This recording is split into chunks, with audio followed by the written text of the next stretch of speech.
Kamala Harris has not accepted Joe Rogan's invite to come on his #1 podcast in the nation with over 17 million listeners. This week, he dished on how it all went down. Here he is. She had an opportunity to come here when she was in Texas, and I literally gave them an open invitation. I said, anytime. I said, if she's done at 10 o'clock, we'll come back here at 10 o'clock. I go, I'll do it at 9 in the morning. I'll do it at 10 p.m. I'll do it at midnight. If she's up. She wants to, drink a Red Bull, party on. If I go somewhere, then there's going to be other people in the room. And they want to control a lot of things, I'm sure, according to the Brett Breyer interview on Fox. Like, people were waving them off. That's a distraction. People in the room, like, my whole goal with her and with him is just talk. Just have a conversation like a human being. You find out things about people. You get a sense of them, at least, a real sense. That was it. I don't give a what we talk about. I really don't. I just want to talk to you. Who the are you? Team approached Rogan for the Democratic nominee to come on the Joe Rogan Experience, but only after former President Donald Trump sat down with the famed podcaster last Friday, October 25th. Meanwhile, Trump's running mate, J.D. Vance, recorded an interview Wednesday, and it's set to air tomorrow, giving the Trump campaign another boost heading into Election Day. Well, I mean, my view of this is that Kamala Harris did miss an opportunity by not going on with Joe Rogan.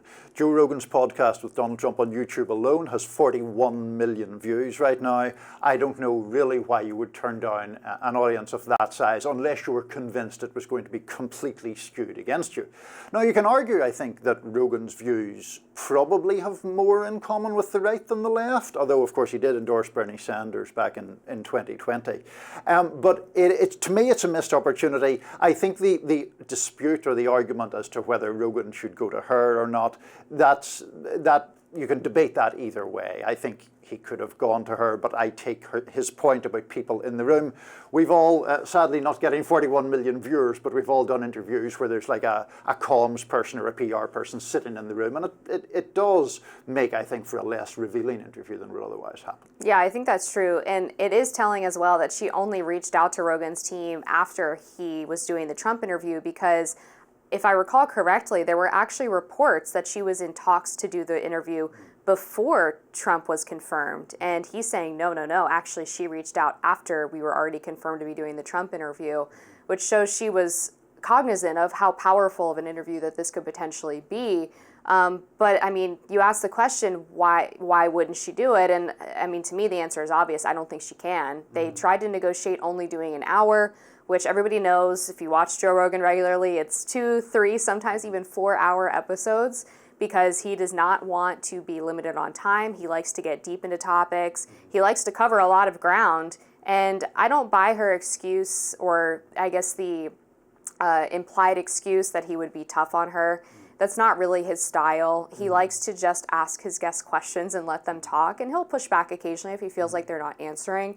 But I just don't think that she has enough canned lines in the knapsack to be able to last 3 hours. I think it's as simple as that. So I think that's a bit unfair to her personally. I do think in the case of Rogan, if anything, I think the problem is he doesn't push back enough sometimes. Now, I know he doesn't want ultra-confrontational interviews. He wants to have a conversation and all of that. I do think that he let Trump away with some stuff that he could have pressed more firmly back on.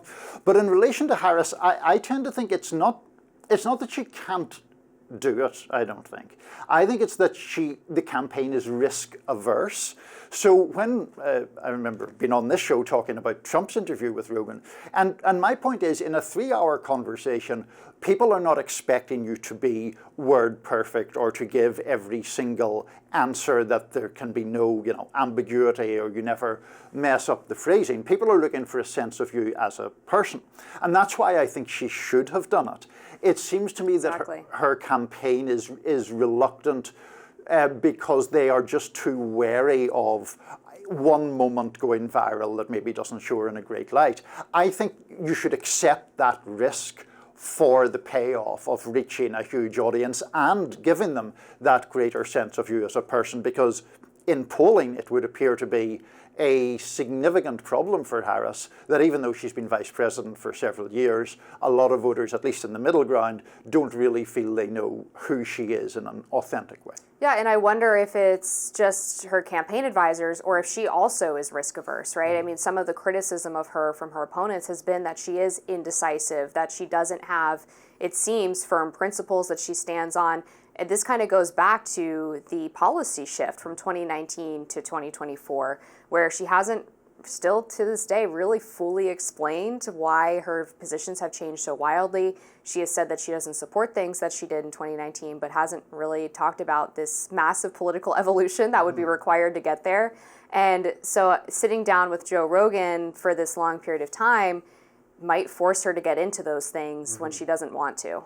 It's possible. I mean, I think, I don't like debating these things and always being but Trump, but let me do a but Trump for a second. Yeah, I mean, in his podcast with Rogan, he was sort of, I thought the worst moment for Trump was on the election fraud stuff, because Rogan pressed him very gently, and Trump took refuge in all that sort of Trumpian vagueness that he does so often. Oh, I'll put together some material, there'll be published material, I could show you a book of stuff proving that there was election fraud.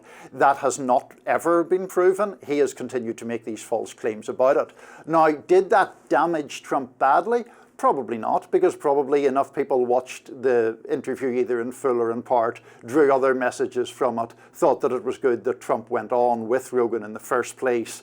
And obviously it has a particular appeal to young men, and that's a demographic that Trump is strong with, and that Harris could boost her strength with. I just think an audience of that size, to my mind, you have to have a really good reason to refuse to go in front of an audience so big. And I don't really, what I surmise to be her reasons for that, I don't think are good enough. Mm-hmm. I would suggest that the reason that the Trump election fraud comments on Rogan wouldn't damage him is not because he didn't give a great answer or people were only watching parts of the interview, but I think it's more that it's just been so oversaturated, that topic, since 2020.